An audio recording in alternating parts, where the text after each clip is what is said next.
Hello, welcome to the Roundtable. Do you want to keep abreast with what's happening around the world?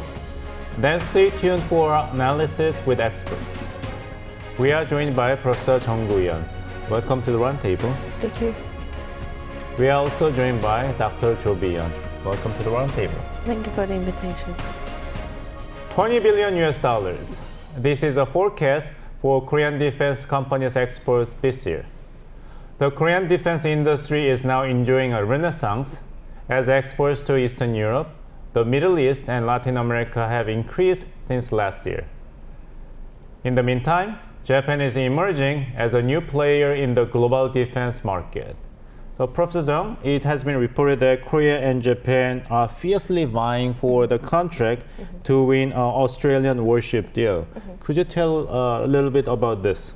Actually, it was last February that Australian government selected 4 countries, South Korea, Japan, Germany, and Spain, as a candidate for the potential producers for the new Australian procurement program for the new warship. So basically, they are investing more than $10 billion over the next 10 years to produce 11 new frigates, actually. Their plan was to narrow down the candidate by the end of this year by 2, which seems to be South Korea and Japan. And it seems like for South Korea, we have 2 major producers, like Hana Oceans and Hyundai Heavy Industries. And for the Japan side, there is a Mitsubishi and Kawasaki. So 2 countries are building a coalitions and they're teaming together to work on this project at this moment. But it seems like Japan is in the lead because Japan, even though it was kind of a latecomer to this industrial market, but at the same time, they are leveraging the network of United States secure architectures. They are a member of Quad and number of minilaterals. So they are leveraging this network to be more kind of big player in the procurement plan. I see. Dr. Jo, some analysis said that Japan is a dark horse, or now even more than a dark horse in the global competition for defense procurements, and this is a very important case, the Australian shipbuilding contract. But what else will Japan export in the future? Yes, with Prime Minister Kishida's easing of the arms export policy in December 2023, the first item that Japan agreed to sell is the Patriot missiles, which are one of the key weapon systems that the West are providing to Ukraine. And the second part is this year, Japan also agreed to sell the naval communication antenna, dubbed as Unicorn, to India. Right. And lastly, another important component this year is that Japan agreed to join the joint development of their next generation fighter jet with collaboration with Italy and UK. So these are 3 key changes. By any measures, Japan is a very serious player in the global military equipment market. Yes. Right? Another noteworthy change is Japan's participation in major international defense exhibitions and trade shows. Japan participated in the Singapore Airshow this year for the first time. The country sent 13 companies to the Airspace Defense Fair to the surprise of organizers. So, Professor Jung, it is obvious that Japan's defense industries are very active in the market. What are the special approaches or strategies do these companies use? Dr. Jo mentions recently Kishida revised the policy that kind of eased the kind of threshold for industry to export their goods. Before that, they just sold their weapons to Japanese self-defense forces. So basically that's for the domestic uses. And there was concern among these Japanese defense industries that the ecosystem of entire defense industry in Japan is kind of shrinking, given that they cannot export. But as Japanese governments ease the kind of threshold, now they are able to export their goods. And actually, the occurrence of Ukraine war and Israel-Hamas wars and number of hotspots in the world actually provide a more permissible environment for Japan to export their goods. And there was a saying that the South Korea's excellent performance in the defense industry's export, like Poland and other market, has been kind of stimulus for Japan's government as well. I see. Dr. Jo, it is a very curious development because as we understand, the Japanese constitution prohibits a war as a means for national interest. What's happening to the overall position of the Japanese government when it comes to the military export. Right. When we talk about Japan's arms exports, I think we can distinguish in terms of 3 stages with 2 key junctures. The first stage was in 1967 when Prime Minister Eisaku announced the 3 principles of arms exports, TPAE. When he announced that the 3 principles were that Japan will not export arms to, first, the communist bloc countries, second, to the countries who are subject to the United Nations Security Council arms embargo, and the third is the countries that are likely or are involved in international conflicts. And in 1976, 10 years after, Japanese government decided that the arms ban would be expanded to other countries, so the ban became more comprehensive, and that stayed for at least 4 decades. The second stage was, and the first juncture was in Prime Minister Abe's decision in 2014 to revise the TPAE to the so-called 3 principles of transfer of defense equipment and technology. What changed then was that they kept the 3 conditional group of countries that they will not export, but one change is that they said they will do arms exports if it contributes to international peace and Japan's security. So that was the first juncture. And I think the second juncture comes with this time Kishida's easing of the policy. Again, the main change here, I think, are 2 things. Previously, even though Abe eased the policy in 2014, still Japan held back to not exporting arms goods that are in final products, and also they only exported back to United States the parts and components, and they banned transfer of these equipments to third countries. But Kishida's easing enables sending of these final products and to transfer to third countries. So these are the development changes. But one caveat that I want to mention this time was that when Abe changed the TPA policy in 2014, there were again discussions whether Japan is remilitarizing, whether Japan's defense industry will grow. My conclusion then in my 2016 article was that yes, the changes are there, but as Professor Chung mentioned about the structural conditions of Japan's defense industry actually still keep the defense industry more lackluster because of the limited arms sales market and also the other legal boundaries that they have. Even Kishida eased the policy, I think we still have to look out for how much these defense industries will be interested in this market, because at that time Japanese companies seem to prefer more pacifist image, and their market share from defense industries were below 2 digits. And I think in 2022 Mitsubishi heavy industries still, their portion of defense industries was about 10.4%. So we will have to see. We'll have to see. So, Professor Jung, let's see the broad picture of these developments led by Japan's, arms export. The Article 9 of the Constitution of Japan prohibits use of force, right, by Japan. Japan is absolute pacifist country, and even the name of its armed forces is self-defense forces, right? Right. But now Japan's industries are getting aggressive in cultivating military market in global scale. So what does it suggest about the future of the peace constitution of Japan? Well, the peace constitution has been gradually revised since the end of the Cold War. It was not just this time, but ever since like Iraqi wars in 1990s, they tried to contribute more on the world stage, and accordingly they revised or kind of provide more proactive initiative to dispatch their forces or kind of stabilize operations and or even official development assistance. They try to expand their kind of diplomatic and defense horizons in the world. And I think there are several kind of cases or several opportunities for Japan can actually contribute this market as well. When you look at the past, even after Cold War, there are a number of great power competitions between China and Japan in late 1990s and early 20s. And there was a kind of missile and nuclear threat from North Korea, and currently U.S.China competition. So there was many occasions where Japan can be more proactive and it is allowed in spite of the peace constitutions. And especially these times, United States kind of reorganizing security architecture in the Pacific. It is not just about hub and spoke, and it is not just about let us work. It is more about having an industrial basis, which is called the resilience part. They are not only kind of contributing like a positioning military forces, they are making a kind of ecosystem and supply chain of defense industry. So in that sense, Japan now have the opportunity, another opportunity to not only expand their military forces, but also they contribute the military market as well. Some observers say that strategic competition between the United States and China in Asia can be a green light for Japan's arms exports. In particular, the United States reportedly feels that it is falling behind China in naval competition.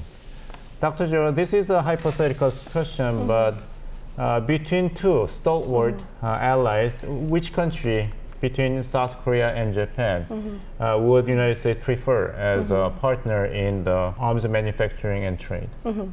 First of all, I think, of course, South Korea and Japan, they do have overlapping areas of arms production, so there will be competition. But from U.S.'s perspective, I think the two countries provide two different set of opportunities. One could be more price competitive, and the other could be more advanced in technologies, and the level of cooperation and technology transfers between them could be a different kind of interest for the United States. On kind of different dimension, when it comes to naval competition, I think U.S. is more concerned about their own domestic constraints. When it comes to the naval productions, the Jones Act sets that all the U.S. naval ships have to be produced and manufactured within the United Nations borders, has to be staffed with the workforces of the American citizens. So if Korea and Japan would, right now what they're doing is they are competing for the maintenance, repair and overhaul of US's naval ships. Hanwha Ocean recently succeeded in their bid. So there is, I think, US has to change their own domestic constraints as well as Korea, Japan engage in the naval defense industry market globally. Personally, it seems like Japan and Korea share basically the same set of the likely customers in the global market. Yes. And it seems like their strengths overlap. I know. So how would you see the future competition or rivalry between these two exporters, Japan and South Korea?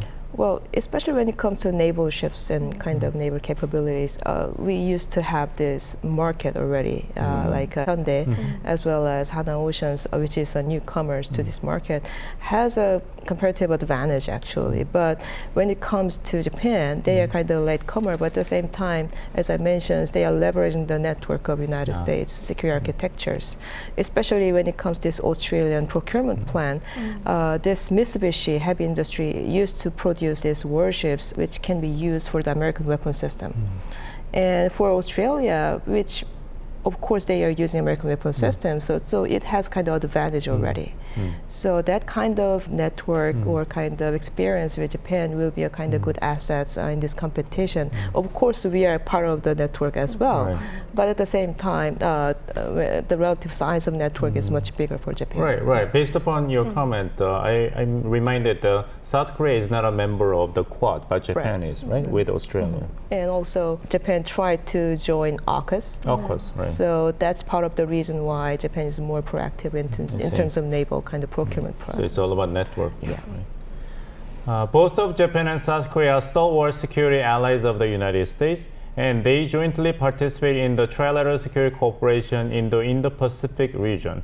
However, when it comes to international arms export, they surely are rivals.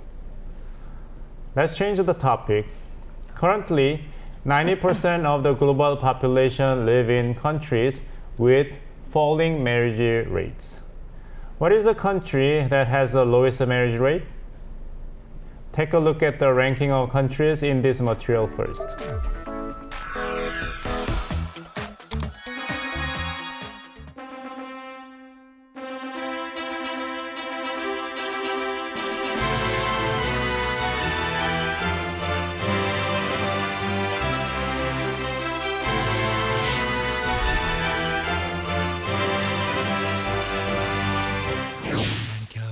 해줄래 나랑 평생을 함께 살래 우리 둘이 알콩달콩 서로 사랑하며 나 닮은 아이 하나 너 닮은 아이 하나 낳고 천년만년 아프지 말고 난 살고 싶은데 솔직히 말해서 내가 널 더 좋아해 남자와 여자 사이에 그게 좋다고 하던데 내가 So, professors, how do you look at these rankings introduced by the video clip?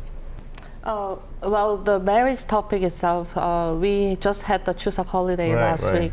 But when it comes to South Korean families, these days in family gatherings, when you talk about marriage, you have to pay 500,000 won. Yeah, as a fine. As a right? fine. And Right. if you want to talk about jobs, employment, it's 300,000 Yeah, when are you won. going to get a job? Right? Yes.